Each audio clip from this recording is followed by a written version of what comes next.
The Social Investment Fund is $1 million that Toronto Community Housing sets aside annually to support tenant-led community projects or tenant-supported initiatives that support community health in communities. Anything from capacity building sessions, training sessions with tenants, to things like children's programming, parenting programs, social enterprises, and other things. Through my role as child advocate, one of my responsibilities was to engage parents and develop a parent advocacy group. Within this advocacy group, we originally were going to just curtail it to advocating to get funding to support children and middle years programs within Toronto housing communities.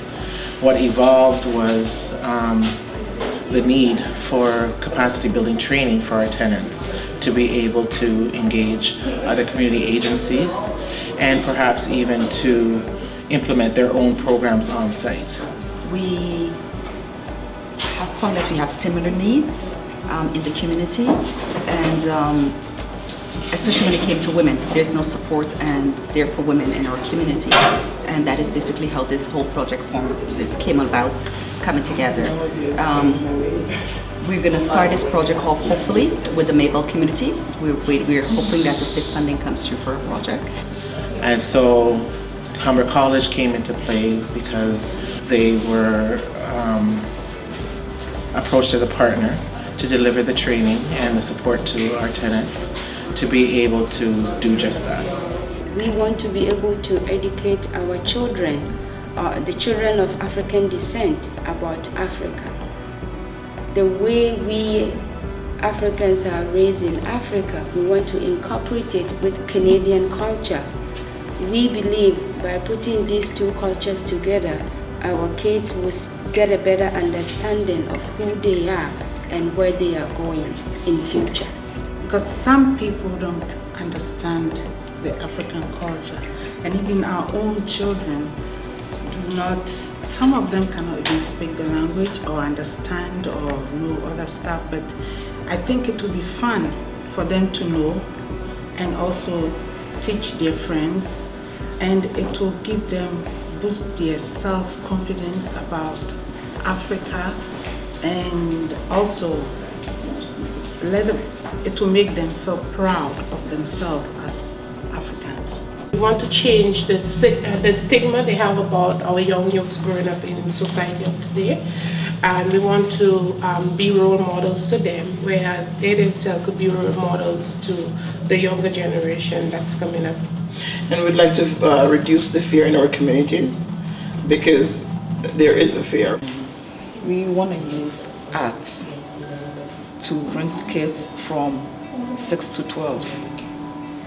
Let them know how to recycling through arts, so that can motivate them, give them some self-esteem, because in the community at all there's no program, and this will also help them in their schoolwork also, because we're going to do like some artworks, but like basically it's about recycling. Good things for their environment, and they will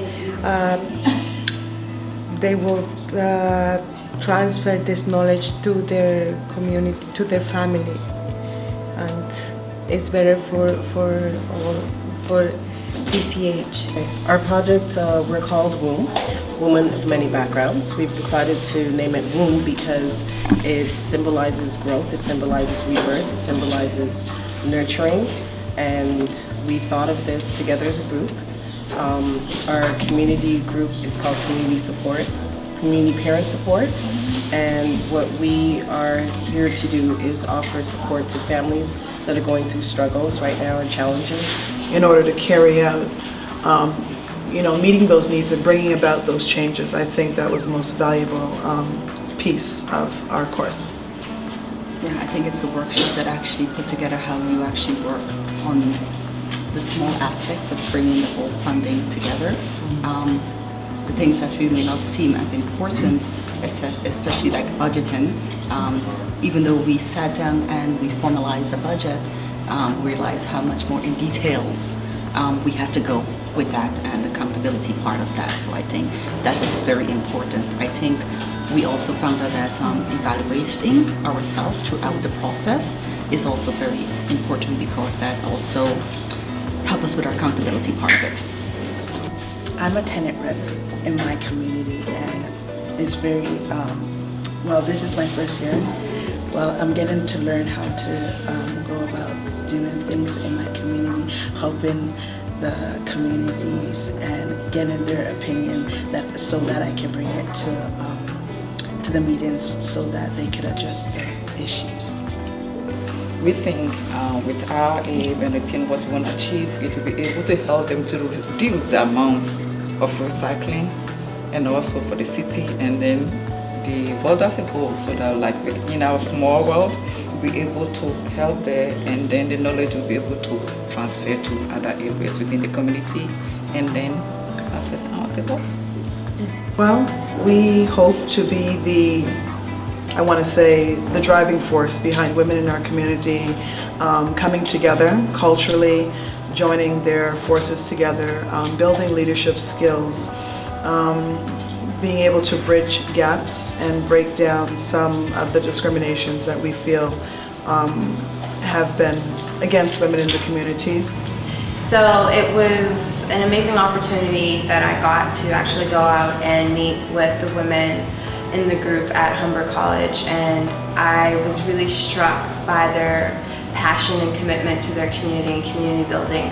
I really want to congratulate them on their commitment. I think that it's an excellent example of tenant engagement and how when tenants come together, the power and the spirit that was in the room.